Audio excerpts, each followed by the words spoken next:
Glucose and fructose, और इसके बाद हम लोगों ने डिस्कस किया था एनोमेरिक कार्बन किसे कहते हैं, और एनोमेरिक कार्बन में अगर किसी किस्म के आइसोमेरिक फॉर्म्स प्रोड्यूस होती हैं, यानी ये भी अगर कायरलिटी में कन्वर्ट होती है, इसमें भी जो कार्बन है वो प्रोड्यूस होती है, तो उसकी वजह से जो दो आइसोमेरिक फॉर्म्स बनती हैं उनको हम क्या कहते हैं, एनोमर्स। और अल्फा और बीटा एनोमर्स की जो रिप्रेजेंटेशन है वो हम सिर्फ इसी कार्बन के अराउंड हाइड्रोक्साइल ग्रुप की पोजीशन अपवर्ड या डाउनवर्ड करके उसे हम रिप्रेजेंट कर सकते हैं। ये चीज पढ़ी थी ना?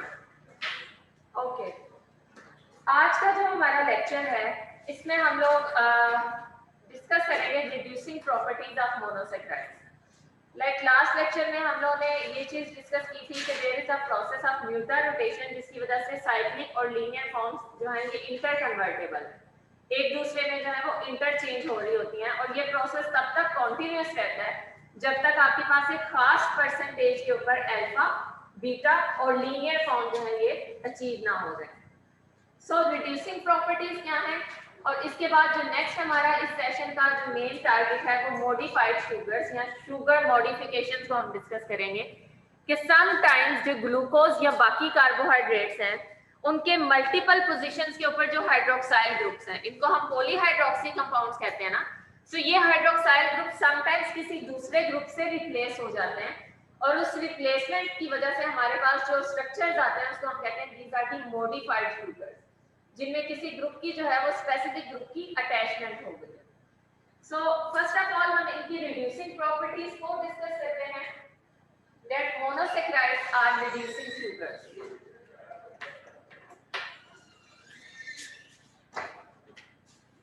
Monosaccharides are reducing sugars.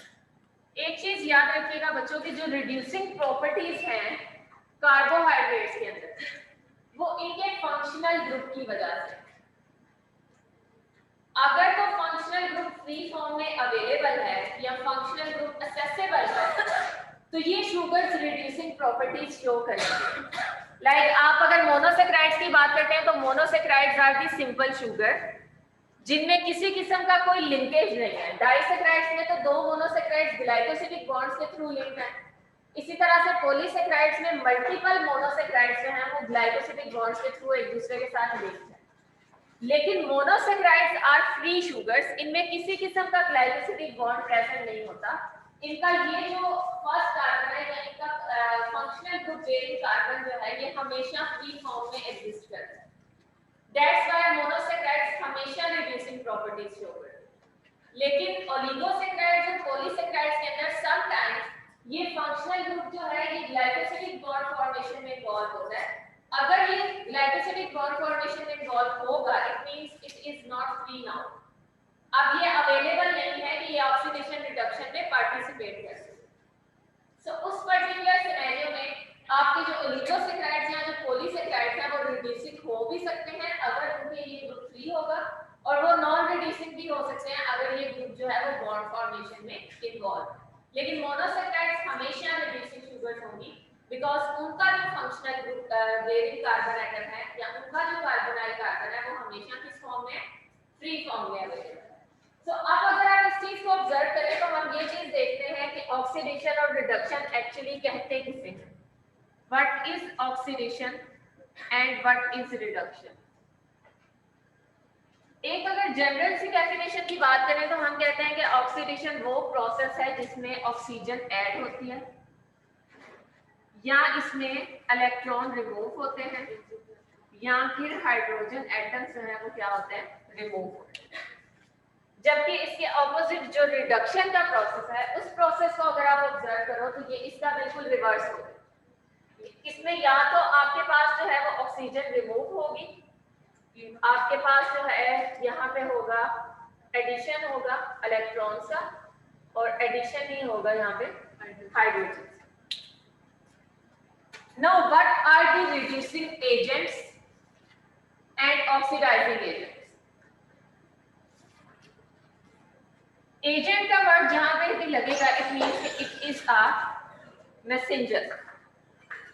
It means कि अगर आपके पास कोई मॉलिक्यूल या कोई species as a reducing agent act करती है तो ये रिडक्शन का मैसेज लेके जाएगी टुवर्ड अदर मॉलिक्यूल दूसरे मॉलिक्यूल को रिड्यूस करेगी और इटसेल्फ क्या होगी, ऑक्सीडाइज होगी।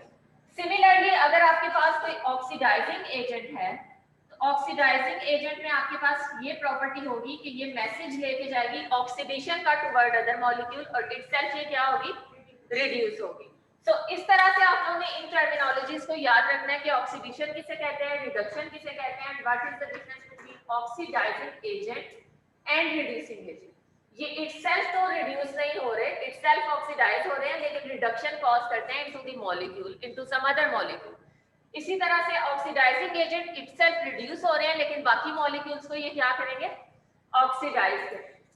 सो अब अगर हम मोनोसेक्राइड के ऊपर ये कॉन्सेप्ट अप्लाई करते हैं तो वी कैन सी कि जो हमारे पास ग्लूकोज है, इसका जो फंक्शनल ग्रुप है, ये जो कार्बोनाइल फंक्शनल ग्रुप है, इसमें ऑक्सीजन की एडिशन होती है। If we have a source of oxygen और हमारे पास जो है वो कंडीशंस अवेलेबल हो, बिकॉज इस प्रोसेस के लिए आपके पास जो है वो यहाँ पे फ्यूचरस आयन का होना जरूरी है, ठीक। सो इस प्रोसेस के दौरान अगर आप ग्लूकोज को ऑब्जर्व करें तो ग्लूकोज इटसेल्फ क्या हो रहा है, ऑक्सीडाइज हो रहा है, यानी उसमें एडिशन हो रही है किस चीज की, ऑक्सीजन की, ठीक है। और वहां से इलेक्ट्रॉन्स रिमूव हो रहे हैं, ठीक हो गया। अब यहां से रिमूव होने वाले इलेक्ट्रॉन्स, जिस स्पीशी की ऑक्सीडेशन हो रही है वो ऑक्सीजन को पिक कर रही है और इन रिस्पॉन्स इलेक्ट्रॉन्स को रिलीज कर रही है। सो रिलीज होने वाले जो इलेक्ट्रॉन्स हैं उसको आपके पास यहाँ पे जो सेकंड मॉलिक्यूल है विच इज क्यूप्रिस मॉलिक्यूल, ये पिक करेगा। और अगर ये एक इलेक्ट्रॉन को यहाँ पे पिक करेगा तो overall charge will be +2 -1, because एक इलेक्ट्रॉन पे कितना चार्ज होता है, -1 का चार्ज होता है ना, तो +2 -1 विल बी इक्वल टू +1। सो इसका ओवरऑल यहाँ पे जो चार्ज रिडक्शन है ये इस चीज को शो कर रहा है कि अगर ये स्पीशी ऑक्सीडाइज हो रही है तो साइमल्टेनियसली ये स्पीशी क्या हो रही है, रिड्यूस हो रही है। सो आपके पास जो मोनोसेक्राइड्स हैं दे आर रिड्यूसिंग एजेंट्स और रिड्यूसिंग शुगर्स, जो कि इटसेल्फ तो ऑक्सीडाइज होती हैं लेकिन अपने जो साथ बाकी इनके जो ग्रुप्स होते हैं उसको ये क्या करती हैं, रिड्यूस करती हैं। और ये प्रॉपर्टी इनकी एक्चुअली इस फंक्शनल ग्रुप की वजह से है। जैसे आप यहाँ पे ऑब्जर्व कर सकते हो कि this functional group is the site जहाँ पे आपके ऑक्सीजन ऐड हो रही है। सो वी कैन कंक्लूड कि अगर ये फंक्शनल ग्रुप अवेलेबल नहीं होगा या ये किसी दूसरे ग्रुप के साथ बॉन्ड फॉर्मेशन में इन्वॉल्व होगा तो उस केस में ये ऑक्सीडाइज भी नहीं हो सकता और ये पर्टिकुलर शुगर अपनी रिड्यूसिंग प्रॉपर्टीज जो है उसे लूज कर देगा। सो इस टेस्ट को हम समटाइम्स जो है वो कार्बोहाइड्रेट्स या मोनोसेक्राइड्स की आइडेंटिफिकेशन के लिए भी यूज करते हैं। लाइक आप लोग जब लैब करोगे तो उसमें कार्बोहाइड्रेट की आइडेंटिफिकेशन के लिए पहले टेस्ट एक करवाया जाएगा जिसमें आप लोग ये चीज ऑब्जर्व करोगे कि आप जो है वो कॉपर का ब्लू कलर का सॉल्यूशन ऐड करते हो किसी एक पर्टिकुलर सॉल्यूशन में जिसमें आपको शक है कि इसमें ग्लूकोज अवेलेबल है। लाइक आप क्लिनिकल पर्सपेक्टिव में बात कर सकते हो कि आप किसी पर्सन के जो है वो यूरिन के अंदर चेक करना चाहते हो कि ग्लूकोज अवेलेबल है या नहीं, बिकॉज ये एक साइन या सिम्टम हो सकती है ना कि हमारी किडनीज प्रॉपर्ली फंक्शन कर रहे हैं या नहीं। तो आप अगर उसमें कॉपर का सॉल्यूशन ऐड करते हो और वो सॉल्यूशन रेड कलर में कन्वर्ट हो जाता है, इट मींस कि इसमें कोई रिड्यूसिंग शुगर प्रेजेंट है और वो रिड्यूसिंग शुगर ग्लूकोज हो सकती है। So this is the one application of this test कि हम इसको कार्बोहाइड्रेट्स और पर्टिकुलरली मोनोसेक्राइड्स की आइडेंटिफिकेशन के लिए क्या कर सकते हैं, यूज कर सकते हैं। Is it clear? Okay, next हमारे पास है what are the modified sugars. बच्चों अब यहाँ से ऑनवर्ड जब हम डाइसेक्राइड्स पॉलीसेक्राइड्स को डिस्कस करेंगे तो आप लोगों के साथ समटाइम्स मैं कुछ शुगर डेरिवेटिव्स के नेम्स लूंगी या फिर हो सकता है इससे पहले आप लोगों ने अगर सेल बायोलॉजी का कोर्स किया उसमें आप लोगों ने ये चीज पढ़ी होगी कि जो बैक्टीरियल सेल वॉल है it is made up of the two important components N-acetyl glucosamine and N-acetyl uramic acid. So what is meant by N-acetyl glucosamine? It means कि ये शुगर somehow ग्लूकोज से डिराइव हुई है, यानी glucose के ऊपर कुछ ग्रुप्स ऐड हुए हैं और उन्होंने ग्लूकोज के स्ट्रक्चर को मॉडिफाई कर दिया। सो शुगर मॉडिफिकेशंस क्या है और कौन कौन सी मॉडिफाइड शुगर्स जो हैं वो आप कॉमनली जो है वो अपने कोर्सेज के अंदर पढ़ोगे। ये मैं यहाँ पे कुछ हद तक आप लोगों को इंट्रोड्यूस कराती हूँ। अगर इस नॉमेनक्लेचर को या इस जो है वो पूरी की पूरी डिस्ट्रीब्यूशन को आप लोग समझ लोगे तो आगे भी अगर इस तरह की कोई टर्मिनोलॉजी यूज होती है तो आपको समझ में आ जाएगा कि what is the difference between simple glucose and N acetyl glucose. ठीक हो गया। लीनियर और साइक्लिक स्ट्रक्चर की प्रैक्टिस तो आप लोगों ने की होगी अब, और ग्लूकोज का स्ट्रक्चर भी सब बच्चों को आता होगा क्योंकि आप लोग क्विज की प्रिपरेशन करके यहाँ पे बैठे हैं। So, अगर ग्लूकोज का हम एक स्ट्रक्चर ड्रॉ करते हैं अल्फा या बीटा ग्लूकोज, वो भी आप लोगों को पता है कि अगर बीटा ग्लूकोज है तो उस केस में आपके पास यहाँ पे OH ग्रुप जो है ये अपवर्ड पोजीशन में है। इसी तरह से गैलेक्टोज और मैनोज के स्ट्रक्चर में क्या डिफरेंस है ये भी आप लोगों के माइंड में रखना है कि ग्लूकोज और गैलेक्टोज के स्ट्रक्चर में डिफरेंस सिर्फ और सिर्फ किस जगह पे आता है, कार्बन नंबर 4 के ऊपर। तो अगर मैं यहाँ पे एक सिंपल स्ट्रक्चर ड्रॉ करती हूँ ग्लूकोज का स्ट्रक्चर,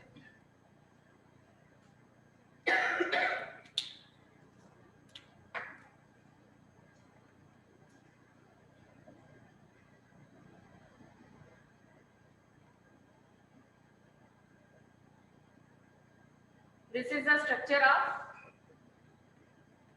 alpha B glucose। ये जो पोजीशन है डाउनवर्ड ये इंडिकेट कर रही है कि दिस इज अल्फा ग्लूकोज, और यहाँ पे ये जो CH2OH ग्रुप अपवर्ड है ये इंडिकेट कर रहा है कि this isomer is D isomer, और जो स्ट्रक्चर है वो किस फॉर्म में है, किस शुगर का है, ग्लूकोज। अगर आपसे कहा जाता है कि this is the structure of glucose तो आप लोग दो शुगर्स के स्ट्रक्चर्स बड़े एफिशिएंटली ड्रॉ कर सकते हो, one is galactose and second one is mannose. आपको पता है कि इसी स्ट्रक्चर को अगर मैंने अल्फा डी ग्लूकोज गैलेक्टोज में कन्वर्ट करना है तो मुझे सिर्फ और सिर्फ कार्बन नंबर 4 के अराउंड जो ग्रुप्स हैं उनकी पोजीशन को इन्वर्ट करना पड़ेगा। तो गैलेक्टोज का अगर आप स्ट्रक्चर ड्रॉ करोगे it will be like this, OH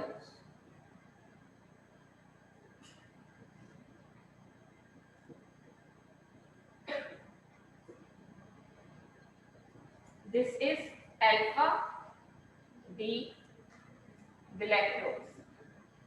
similarly अगर मैनोज का स्ट्रक्चर है तो आप उसकी कार्बन नंबर 2 के ऊपर जो पोजीशन है उसे चेंज करोगे और बाकी सारी की सारी पोजीशन ऐसे ही रहेगी। लाइक अगर आप यहाँ पे स्ट्रक्चर ड्रॉ करते हो तो इट विल बी लाइक, अब ये मैं ड्रॉ करके इसलिए बता रही हूँ ताकि आप लोगों से अगर इस तरह की कोई प्रैक्टिस कराई जाए तो आप लोगों को पता हो, HOH।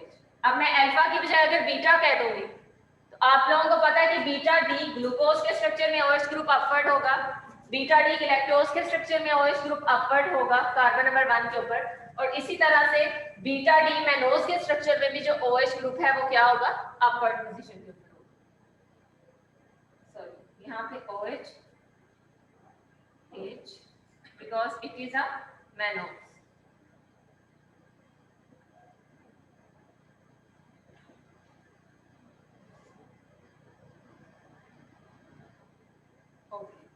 ये 3 हेक्सोजेस हैं, 3 वो शुगर्स हैं जिसमें 3 शुगर्स और मोनोसैकेराइड्स, और ये वो मोनोसैकेराइड्स हैं जिनमें नंबर ऑफ कार्बन एटम्स कितने हैं, 6। इसके अलावा इनमें एक और कॉमन पॉइंट ये है कि तीनों एल्डोजेस हैं। तीनों जो आपके पास शुगर्स हैं उनमें aldehyde as a functional group present है, किसी में भी कीटोन जो है वो प्रेजेंट नहीं है। Now what is the sugar modification, और मॉडिफिकेशन किन-किन जगहों पे नॉर्मली रिपोर्टेड है।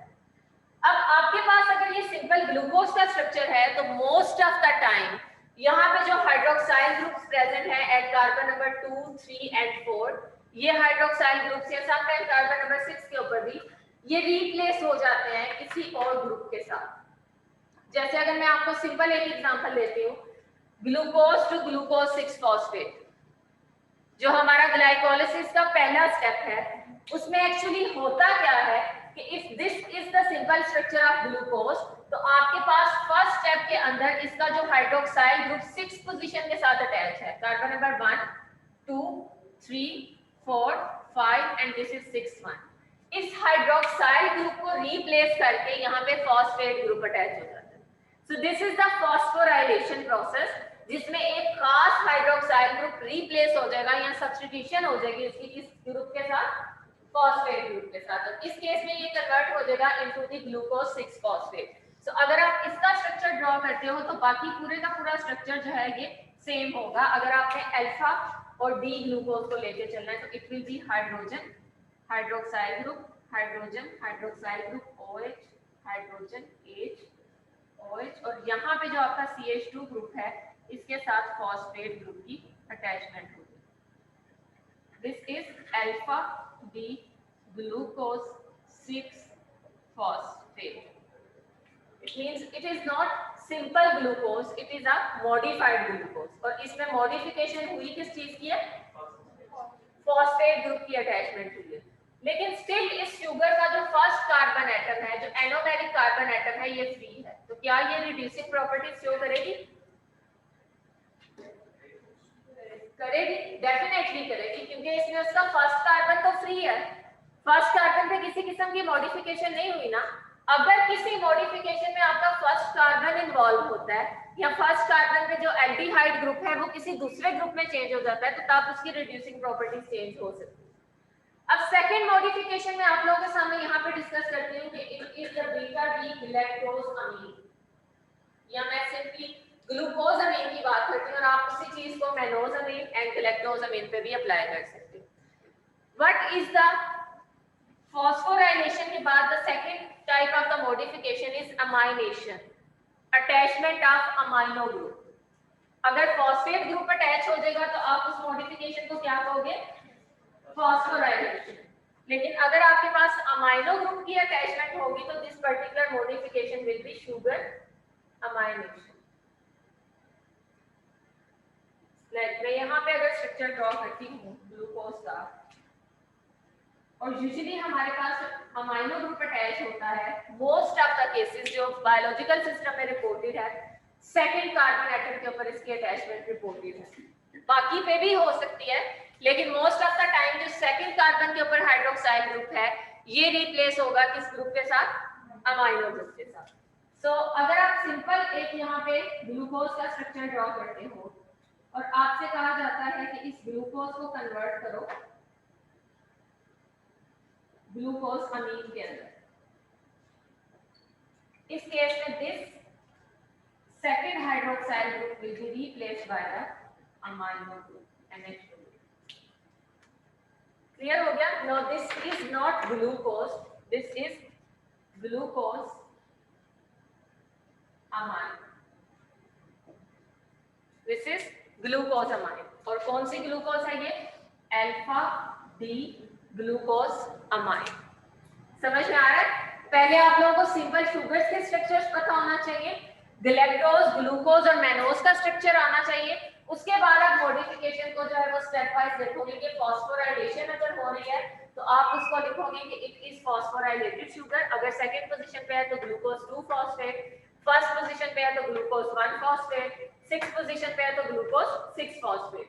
लेकिन अमाइनो ग्रुप की जो मॉडिफिकेशन है वो मैंने आप लोगों को कहा है कि आपके पास 99% केसेस में ये मॉडिफिकेशन सेकंड ग्रुप के ऊपर ही होती है या सेकंड कार्बन के ऊपर होती है. बाकी ग्रुप्स के ऊपर अमाइनो ग्रुप की अटैचमेंट रिपोर्टेड नहीं है. पॉसिबिलिटी है लेकिन वो रिपोर्टेड नहीं है with in the biological system. तो आप लोगों ने ये चीज भी याद रखनी है कि मोस्ट ऑफ द केसेस जो अमाइनेशन है ग्लूकोज में वो किस पोजीशन पे होती है? सेकंड पोजीशन पे. तो अगर आपको ग्लूकोज अमाइन का स्ट्रक्चर लिखना है तो आपने इस हाइड्रोक्साइल ग्रुप को अमाइनो ग्रुप से रिप्लेस करना है. नाइट्रोजन की वैलेंसी टोटल कितनी होती है? 3 बॉन्ड्स बना सकते हैं. इट मींस कि इस केस में उसकी वैलेंसी पूरी है. एक नाइट्रोजन दो हाइड्रोजन के साथ अटैच है और तीसरा बॉन्ड उसने कार्बन के साथ बनाया हुआ है. ऐसे ही है ना? तो यहाँ पे नाइट्रोजन की वैलेंसी भी सेटिस्फाइड. अगर आप लोगों को याद हो तो अभी मैंने थोड़ी देर पहले आप लोगों के सामने एक जो है वो मॉडिफाइड शुगर का नेम लिखा है and it is N acetyl glucosamine. Glucose से ग्लूकोजामीन का बनना तो हमने देख लिया, but what is this N acetyl group? अब हम देखते हैं कि ये एन एसिटाइलेशन एक्चुअली क्या होती है. अगर आपके पास किसी शुगर के ऊपर एसिटाइल ग्रुप अटैच हो जाता है तो आप कहते हैं कि this particular modification is acetylation. Acetylation, attachment of या addition of acetyl group. Amination is the addition of amino group. Phosphorylation is the addition of phosphoryl group. Similarly, acetylation is the attachment or the addition of acetyl group. और acetyl group अगर आपको याद हो तो this is the, ये group हमारे पास acetyl group हो, ठीक है, या इसको हम इस तरह से भी लिख सकते हैं, this group is acetyl group, क्या। सो अब समटाइम्स होता क्या है हमारे पास, लाइक यहाँ पे स्ट्रक्चर में पहले आप लोग देखें कि मैंने आप लोगों को जो एक मॉडिफिकेशन बताई है शुगर अमाइनेशन, जिसमें अमाइनो ग्रुप अटैच होता है। मैंने ये कहा कि यूजुअली सेकंड कार्बन एटम के ऊपर जो हाइड्रोक्साइल ग्रुप है, this is the attachment site for the amino group. So mannose के केस में वो हाइड्रोक्साइल ग्रुप अपवर्ड पोजीशन पे तब भी वही रिप्लेस हो रहा है, ग्लूकोज के केस में भी सेकंड कार्बन एटम के ऊपर हो रहा है। यहाँ पे मैंने आपको ग्लूकोज की एग्जांपल दी है, ग्लूकोज के केस में भी जो अमाइनो ग्रुप है उसकी अटैचमेंट साइट कौन सी है, सेकंड कार्बन एटम। अगर अब हम नेक्स्ट देखते हैं कि what is N acetyl glucosamine. Sometimes होता ये है कि हमारे पास ग्लूकोज ग्लूकोज अमाइन में कन्वर्ट हो जाती है, बट ये जो अमाइनो ग्रुप यहाँ पे प्रेजेंट है इसका हाइड्रोजन रिप्लेस हो जाता है विद द एसिटाइल ग्रुप। बात समझ में आ रही है कि आपके पास ग्लूकोज फर्स्ट ऑफ ऑल ग्लूकोजामीन के अंदर कन्वर्ट हुई, इस ग्लूकोजामीन में ये जो अमाइनो ग्रुप है it is bonded with the two hydrogen atoms, but sometimes एक हाइड्रोजन एटम रिप्लेस हो जाता है with the acetyl group. Like यहाँ पे अगर ये जो एसिटाइल ग्रुप है इसका ऑक्सीजन और इधर आपके पास carbon double bond O and CH3, ये पूरे का पूरा ग्रुप अटैच हो जाएगा। इसका मतलब है कि एक मैं यहाँ पे स्ट्रक्चर ड्रॉ करती हूँ, this is the structure of glucose, जिसपे आगे क्या चीज अटैच होनी है, अमाइनो ग्रुप। जैसे ये अमाइनो ग्रुप इस पे अटैच होगा, now this is not glucose, this is glucose amine. अब इसी ग्लूकोज अमाइन में जो अमाइनो ग्रुप है इस अमाइनो ग्रुप के ऊपर आके एसिटाइल ग्रुप अटैच होगा, और किस तरह से अटैच होगा कि नॉर्मली ये जो नाइट्रोजन दो हाइड्रोजन एटम्स के साथ लिंक्ड है, इसमें से एक हाइड्रोजन एटम यहाँ से रिप्लेस हो जाएगी और इस हाइड्रोजन एटम की जगह यहाँ पे कौन सा ग्रुप आ जाएगा, एसिटाइल ग्रुप आके अटैच हो जाएगा। सो इस केस में अब आपके पास जो ये बॉन्ड बन रहा है इसमें अगर आप देखें तो एक तरफ आपके पास अमाइनो ग्रुप है और अमाइनो ग्रुप के नाइट्रोजन के साथ कौन सा ग्रुप अटैच है, एसिटाइल ग्रुप अटैच है। This is amino group and this is acetyl group which is attached with the nitrogen atom of the acetyl group. So इस केस में आप इस ग्लूकोज को कहते हैं कि this is not glucose now, this is an acetyl glucose amine, यानी glucose amine के नाइट्रोजन एटम के ऊपर एसिटाइल ग्रुप अटैच होगा।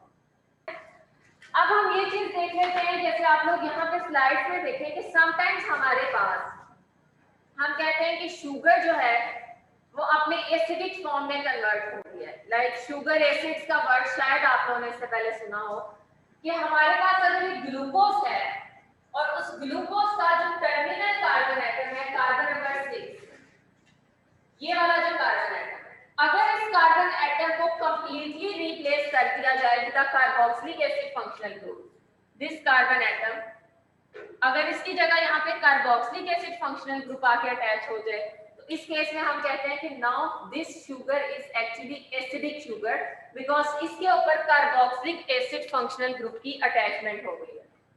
समझ आई? पहले हम लोगों ने फॉस्फोराइलेशन की बात की जिसमें हाइड्रोक्साइल ग्रुप जो है वो रिप्लेस हो जाता है विद फॉस्फेट ग्रुप। सेकंड हमने एमिनेशन की बात की जिसमें आपकी जो सेकंड कार्बन एटम है ग्लूकोज ग्लैक्टोज या मेनोज की, वहां पे अमाइनो ग्रुप की अटैचमेंट हो जाती है। और थर्ड मॉडिफिकेशन हम लोगों ने डिस्कस की कि समटाइम्स जो अमाइनो ग्रुप अटैच है सेकंड पोजीशन के ऊपर, उस अमाइनो ग्रुप के नाइट्रोजन एटम के साथ एसिटाइल ग्रुप भी अटैच हो जाता है और इस केस में हम कहते हैं कि this particular sugar amine is now N acetylated sugar amine. अगर ये एन एसिटाइल ग्लूकोज अमाइन है तो आप इसको ऐसे लिख देंगे, अगर ये ग्लैक्टोज अमाइन है तो इट मींस कि it will be N acetyl galactose amine. अगर ये मेनोज अमाइन के ऊपर एन पोजीशन के ऊपर एसिटाइल ग्रुप अटैच हो रहा है तो आप इसे कहोगे this is N acetyl mannose amine, यानी आपका पेरेंट स्ट्रक्चर जो है वो एज इट इज रहेगा और उसके ऊपर अमाइनो ग्रुप और फिर एसिटाइलेशन होगी। उसके बाद जो आप मैं फोर्थ पॉइंट आपके साथ डिस्कस कर रही हूँ, इट इज द मॉडिफिकेशन और the attachment of carboxylic acid group on a sugar, और इसको हम कहते हैं acidification, attachment of carboxylic acid group to a sugar. इसकी वजह से शुगर के अंदर एसिडिक प्रॉपर्टीज आ जाएगी, कुछ हद तक वो एसिड के तौर पे भी वर्क करना शुरू कर देगी।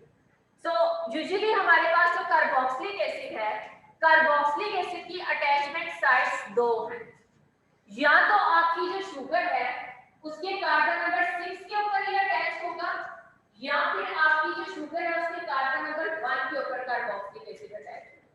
नाउ दोनों तरह की अटैचमेंट से हमारे पास दो डिफरेंट प्रॉपर्टीज इसके अंदर इंट्रोड्यूस होंगी। मतलब ये जरा ध्यान से सुनिएगा कि अगर आपके पास किसी शुगर में कार्बन नंबर 6 के ऊपर कार्बोक्सिलिक एसिड की अटैचमेंट होती है, तो इस शुगर के पास अब दो प्रॉपर्टीज, एक तो कार्बोनाइल ग्रुप की वजह से जो इसकी प्रॉपर्टीज थी वो भी रहेगी, क्योंकि कार्बोनाइल फंक्शनल ग्रुप के ऊपर किसी किस्म का कोई चेंज नहीं आ रहा, first carbon as it is, और दूसरी तरफ आपके पास अगर इस शुगर में एसिडिक प्रॉपर्टीज भी आ जाए, ऐसे मॉलिक्यूल को हम समटाइम्स एसिडिक शुगर्स कहते हैं, यानी इनके पास एसिडिक प्रॉपर्टीज भी हैं और इनमें जो शुगर की ओरिजिनल प्रॉपर्टीज थी, जैसे हमने अभी कहा कि मोनोसैकेराइड्स रिड्यूसिंग शुगर्स के तौर पे एक्ट करती हैं, तो ये अपनी रिड्यूसिंग प्रॉपर्टीज को भी शो करेंगी, इनमें डुअल नेचर आता है।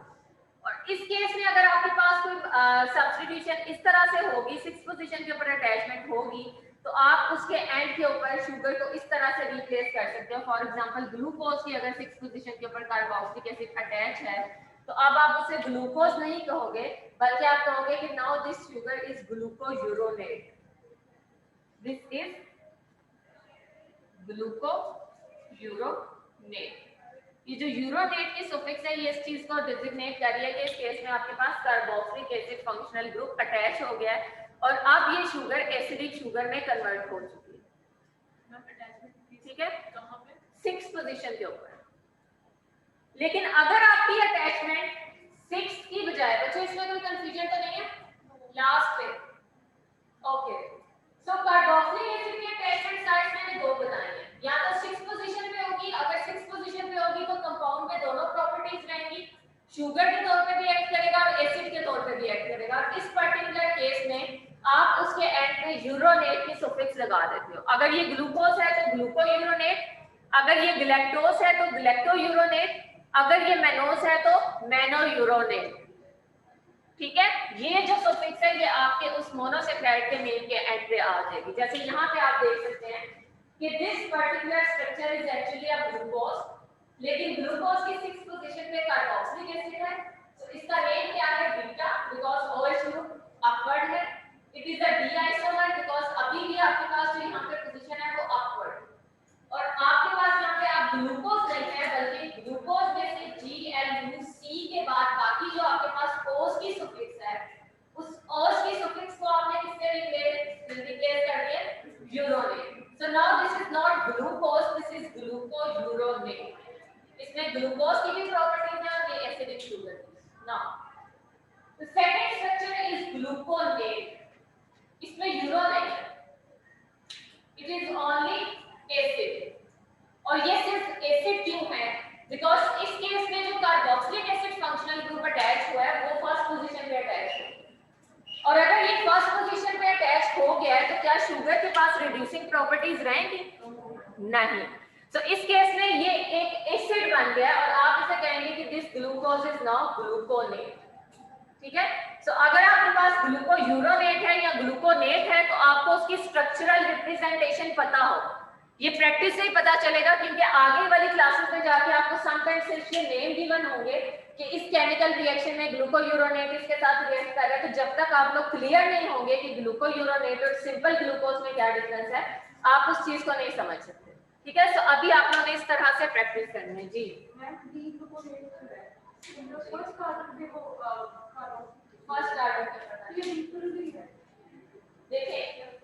ओके, एक और क्वेश्चन यहाँ पे है कि इस केस में आपके पास जो फर्स्ट कार्बन एटम है इसके ऊपर जब कार्बोक्सिलिक एसिड ग्रुप अटैच है तो रिंग क्लोज की गई, बिकॉज आप लोगों को याद होगा कि रिंग क्लोजर का जो प्रोसेस है उसमें कार्बोनाइल फंक्शनल ग्रुप जो फर्स्ट कार्बन के ऊपर प्रेजेंट था वो और हाइड्रोक्साइड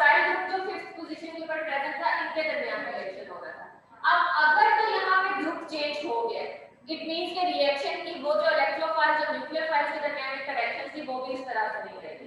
दैट्स व्हाई ये अपनी लीनियर फॉर्म के अंदर ज्यादा एग्जिस्ट करती है as compared to cyclic form, because chemical reaction के लिए वो साइट्स अवेलेबल है। इसके अलावा आपके पास जो सेकंड लास्ट स्ट्रक्चर है सिएलिक एसिड या एन एसिटाइल न्यूरामिनिक एसिड, जो कि अगेन एक इंपॉर्टेंट कंपोनेंट है हमारी बायोलॉजिकल मेम्ब्रेन्स का, और इसके अलावा बैक्टीरियल मेम्ब्रेन में भी इसकी कुछ क्वांटिटी प्रेजेंट होती है। तो अगर आप इस स्ट्रक्चर को देखें तो जो यहाँ पे आपके पास एक चीज आपने ऑब्जर्व करनी है कि आपके पास जो फर्स्ट कार्बन एटम है दिस वन, ये carbon atom S it is है, यानी इसका जो अपना कार्बन 1 के ऊपर जो हाइड्रोक्साइल ग्रुप थे उसके ऊपर किसी किस्म की रिप्लेसमेंट नहीं होती as compared to the previous जहां पे आपकी पूरी की पूरी कार्बन एटम ही ऑक्सीडाइज हो गई। इस केस में आपकी रिंग बन गई है। इट मींस कि कार्बोनाइल फंक्शनल ग्रुप अवेलेबल है, लेकिन रिंग बनने के बाद आपका जो कार्बन नंबर 1 के ऊपर मौजूद हाइड्रोजन एटम दिस टाइम आपका हाइड्रोक्साइल ग्रुप नहीं बल्कि हाइड्रोजन एटम जो है वो रिप्लेस होगा with the carboxylic acid functional group. So this type of the modification is unique only to the N acetyl neuraminic acid. बाकी शुगर्स के अंदर या बाकी मॉडिफिकेशंस में हमेशा हमने हाइड्रोक्साइल ग्रुप को रिप्लेस होते हुए देखा है, लेकिन इस स्ट्रक्चर में आपको ये चीज जो है ये माइंड में रखनी है कि आपके जो कार्बन नंबर 1 के ऊपर हाइड्रोजन एटम है उसकी रिप्लेसमेंट हो रही है with the carboxylic acid functional group. दूसरी चीज आप ये ऑब्जर्व कर रहे हैं कि जो सेकंड कार्बन एटम है it is deoxy. Second carbon atom के ऊपर जो हाइड्रोक्साइल ग्रुप है उस हाइड्रोक्साइल ग्रुप में से ऑक्सीजन रिमूव है। सो आप इस पूरे के पूरे स्ट्रक्चर को अगर आप ऑब्जर्व करो मोबाइल अलाउड नहीं होगा, ठीक है। तो ये एक हेक्सोस है और मैं इसके सारे कार्बन एटम्स को यहां पे बता रही हूं। कार्बन नंबर 1 के ऊपर एक अनयूजुअल पॉइंट ये है कि यहां पे हाइड्रोजन रिप्लेस हुई है with carboxylic acid functional group. Carbon number 2 के ऊपर एक अनयूजुअल पॉइंट ये है कि यहाँ पे यूजुअली हाइड्रोक्साइल ग्रुप प्रेजेंट होता है, जैसे आप यहाँ पे अगर देखें दिस वन इधर हाइड्रोक्साइल ग्रुप होता है, यहाँ पे ऑक्सीजन रिमूव्ड है। इट मींस कि ये शुगर आपकी डीऑक्सी फॉर्म के अंदर प्रेजेंट है। कार्बन नंबर 3 के ऊपर हमारे पास पैटर्न ये होता है कि हाइड्रोक्साइल ग्रुप अपवर्ड होता है हाइड्रोजन डाउनवर्ड होता है, लेकिन यहाँ पे वो पैटर्न भी डिफरेंट है। कार्बन नंबर 4 के ऊपर आपके पास जो है वो हाइड्रोक्साइल ग्रुप रिप्लेस हुआ है विद अमाइनो ग्रुप और अमाइनो ग्रुप का जो नाइट्रोजन एटम है उसके ऊपर एसिटाइल ग्रुप अटैच हुआ। इट मींस अगेन यहां पे एक एंड एसिटाइल ग्रुप अटैच है। दिस इज नॉट ग्लूकोज, ये ग्लूकोज नहीं है लेकिन ग्लूकोज की तरह का एक हेक्सोस है, ठीक है। और ये हेक्सोस कौन सा है? Muramic acid. So muramic acid का स्ट्रक्चर ग्लूकोज से कैसे डिफरेंट है? आल्दो ये हेक्सोस है लेकिन इसकी कार्बन 1 के ऊपर कार्बोक्सिलिक एसिड ग्रुप है, कार्बन 2 के ऊपर डीऑक्सीफाइड फॉर्म में एक ग्रुप प्रेजेंट है, कार्बन 3 के ऊपर ग्रुप्स की पोजीशन ऑपोजिट है, कार्बन 4 पे हाइड्रोक्साइल ग्रुप अपवर्ड है लेकिन हाइड्रोक्साइल ग्रुप रिप्लेस हुआ है with amino group and amino group is in turn attached with acetyl group. और कार्बन नंबर 5 के ऊपर आपके जो ग्रुप्स हैं उनकी पोजीशन अल्टरनेटिव फॉर्म में, बिल्कुल उसी तरह जैसे हमने डी और एल फॉर्म में डिस्कस की कि अगर आपका CH2OH ग्रुप अपवर्ड है तो आप इसे D फॉर्म कहते हो और अगर ये डाउनवर्ड फॉर्म में चला जाता है तो आप इसे क्या कहते हो? L फॉर्म में कहते हो। इस केस में जो आपका यहाँ पे ग्रुप है इसको R से रिप्लेस किया गया because this group is not a CH2OH group, बल्कि यहाँ पे भी मॉडिफिकेशन हुई है। मॉडिफिकेशन के बाद यहाँ पे एक एक्चुअली ग्लिसरॉल अटैच हुई। ग्लिसरॉल का पता है क्या होती है? नहीं, सिंपल से बता देते हैं, उसके बाद जो है इस लेक्चर को एंड करते हैं और फिर स्टार्ट करते हैं। Glycerol is a trihydric alcohol. Usually तो हम ये कहते हैं ना कि अल्कोहल का जनरल फार्मूला है ROH, जिसमें R ग्रुप आपके पास CH3 भी हो सकता है, इथाइल ग्रुप भी हो सकता है, प्रोपाइल ग्रुप भी हो सकता है। These molecules are monohydric alcohols because इसमें एक ही हाइड्रोक्साइल ग्रुप प्रेजेंट है। लेकिन समटाइम्स आपके पास कुछ ऐसी भी अल्कोहल्स होती हैं जिसमें एक से ज्यादा हाइड्रोक्साइल ग्रुप्स होते हैं। लाइक अगर 2 हाइड्रोक्साइल ग्रुप्स हैं तो डाइहाइड्रिक, 3 हाइड्रोक्साइल ग्रुप्स हैं तो ट्राइहाइड्रिक। सो ग्लिसरॉल आपके पास एक ट्राइहाइड्रिक अल्कोहल है जिसमें 3 कार्बन एटम्स के साथ एक हाइड्रोक्साइल ग्रुप प्रेजेंट होता है और बाकी जो इसकी वैलेंसी है वो हाइड्रोजन से फुलफिल होती है। So N acetyl butanoic acid I can understand कि आज के लिए काफी ज्यादा हो गया लेकिन फिर भी चले। N-acetyl ब्यूटानिक एसिड के स्ट्रक्चर में आपने पहले एक हेक्सोस रिंग ड्रॉ करनी है जिसके कार्बन नंबर 1 पे क्या चीज है unusual carboxylic acid group, carbon number 2 के ऊपर डीऑक्सीफाइड फॉर्म में एक हाइड्रोक्साइड ग्रुप है जहां से ऑक्सीजन रिमूव है, कार्बन नंबर 3 ओरिएंटेशन रिवर्स है, इन्वर्ट हुई है, carbon number 4 just like galactose OH group upward position पे है लेकिन वहां पे अमाइनो ग्रुप और उसके बाद कौन सा ग्रुप अटैच है acetyl group. And carbon number 5 के अराउंड जो CH2OH ग्रुप है वो डाउनवर्ड है और वो रिप्लेस हुआ है with erythro. Is it clear? Good. चलो बच्चों को स्टार्ट करते हैं।